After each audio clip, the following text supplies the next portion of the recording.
Сәлем балалар! Бүгін біз металдардың қышқыл ерітінділермен әрекеттесуін зерттейміз.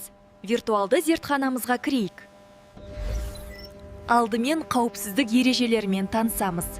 Қолға қолғап, көзге көзілдірік кию маңызды.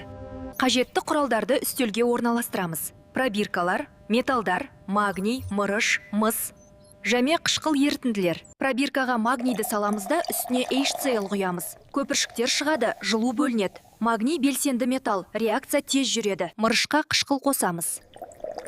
Газ бөлінуі баяу жүреді. Реакция жылдамдығы орташа. Мысқа қышқыл қосқанда ешқандай реакция болмайды. Мыс белсенді емес, сутекпен әрекеттеспейді. Қорытынды кестеден көріп тұрғанымыздай, реакцияның жылдамдығы металл белсенділігіне сәйкес келеді. Магний, мырыш, темір, мыс. Жиналған газды жанғыш таяқшаға жақындатамыз. Писк дыбысы шықса, сутек бар екенін білдіреді. Ал енді дәл осы сынақты оттекті қышқылдармен де жасап көрейік.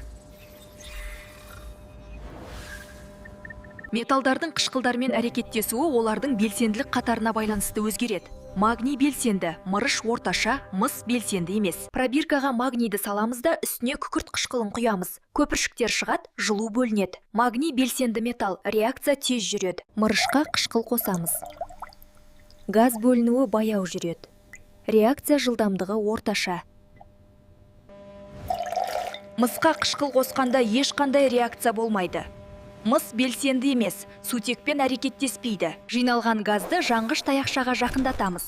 Писк дыбысы шықса, сутек бар екенін білдіреді. Мыс күкірт қышқылымен әрекеттеспейді. Енді балалар, дәл осы реакцияларды оттекті қышқылдармен әрекеттестіріп көрсек, магний белсенді, цинк орташа, купрум белсенді емес. Қорытындылай келе, дәл осы сынақтардан көріп отырғанымыздай, металдардың қышқылдармен әрекеттесуі олардың белсенділік қатарына сәйкес өзгереді.